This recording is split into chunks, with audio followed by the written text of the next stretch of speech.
విగ్రహాలు గమనిస్తే ఎంత అద్భుతంగా ఉన్నాయంటే ఒక టేస్ట్ ఎంత టోటల్ టేస్ట్ అనే ఇలా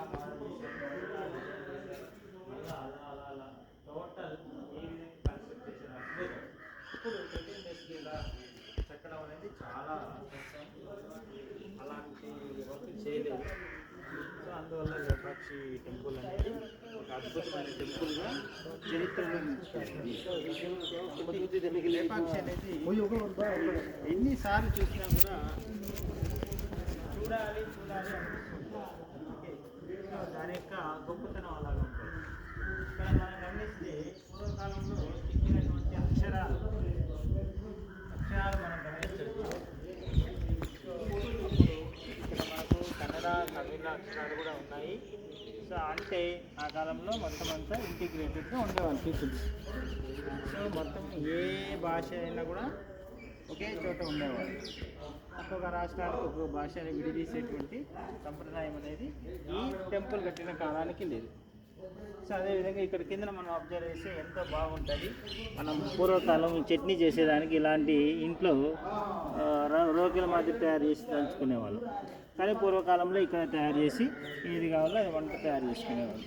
సో స్టోన్ మీద అంతా స్టోన్ మీద అద్భుతమైన చెక్కడము టెంపుల్ ఇదంతా చాలా గొప్పగా ఉంది. మీరు కూడా లేపాక్షిని విజిట్ చేయండి. ఓకే, ఇంకా ముందు చూస్తే మనకు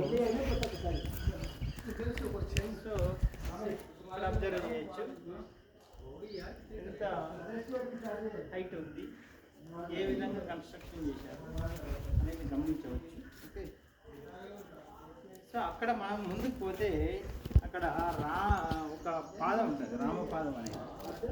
సో దాన్ని కూడా చూడవచ్చు. అదేవిధంగా ఒక కంటిని గోడకేసి కొట్టినప్పుడు ఆ కంటిలో నుంచి రక్తం అనేది వచ్చేటువంటి దృశ్యము లేపాక్షి టెంపుల్లో మనం అబ్జర్వ్ చేయవచ్చు.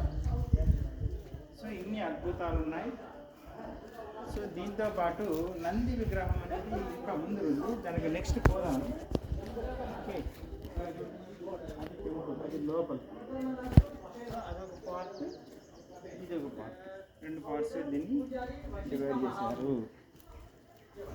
కాబట్టి ఎంతోమంది వేరే దేశాల నుంచి అక్కడి నుంచి ఇక్కడికి విజిటింగ్ వస్తూ ఉంటారు. కాబట్టి ఏ విధంగా ఉంది, చాలా గొప్ప టెంపుల్. అందువల్ల ఇది ప్రపంచంలోనే ప్రసిద్ధిగాంచినటువంటి టెంపుల్గా దీనికి ఒక నేమ్ ఉంది. సో ఇక్కడ మనం అబ్జర్వ్ చేస్తే చూడండి ఎంత గొప్పగా ఉండేది. ఇవన్నీ కూడా మనం అబ్జర్వ్ చేయొచ్చు. దీంతో పాటు ఇక ముందర రామపాదం ఉంది. సో ఆ కాలంలో ఎలా ఉండేది అంటే ఇక్కడ స్టోన్స్ ఉన్నాయి కదా, స్టోన్స్లోనే ఒక తట్ట మాదిరి చెక్కి అక్కడే భోంచేసేవాళ్ళు. స్టోన్స్లో ఇదండి ఇక్కడ భోంచేసేవాళ్ళు. మనం ప్లేట్లు ఏ విధంగా ఉంటాయో ఒక దాంట్లో పప్పు రసము అలా ఇలా వేసుకుంటాం, మధ్యలో రైసు. సో ఆ కాలంలో ఇలాగా చెక్కి ప్లేట్ మాదిరి చెక్కి వడ్డించుకొని తినేవాళ్ళు. ఇక్కడ ఇది ఉంది, ఇక్కడ ఇది ఉంది, అద్భుతంగా ఉంది. ఓకేనా. సో అప్పుడు న్యాచురాలిటీ అనేది అలా ఉండడం వల్ల ఈ రాళ్ళని ఎత్తగలిగారు, అంత ఎనర్జెటిక్గా ఉండగలిగారు. ఇప్పుడున్నటువంటి ఆహారము బలమైన ఆహారం కాకపోవడం వల్ల బలహీనతగా ఉంటుంది. ఇక్కడ చూడవచ్చు మనం రామపాదం ఎంత పెద్దగా ఉంది. సో అద్భుతంగా ఉంది. సో ఈ ఇంత గొప్ప పవిత్రమైనటువంటి పాదములను మనము చూస్తున్నాము. ఓకే, సో ఒకసారి విజిట్ చేస్తే కూడా అద్భుతంగా ఉంటుంది. సో అక్కడంతా శివునికి సంబంధించి ఆపర్చునిటీ ఫ్లవర్స్ అనేది అద్భుతంగా ఉన్నాయి.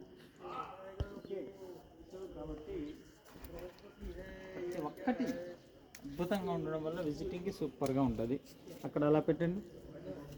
విజిటింగ్ అనేది ఎక్సలెంట్గా ఉంది, కన్స్ట్రక్షన్ ఎక్సలెంట్గా ఉంది. సో దీన్ని మన హిందువులు ముందు నుంచి బ్రహ్మాండంగా కాపాడుకుంటూ వచ్చారు. రాజులు శ్రీకృష్ణదేవరాయల కాలం నుంచి ఇప్పటి వరకు ఈ యొక్క గుడి యొక్క ప్రాధాన్యత పెరుగుతుందే కానీ తగ్గట్లేదు. కాబట్టి మీరు కూడా విజిట్ చేయండి. అదేవిధంగా ముందు కూడా చూడవచ్చు.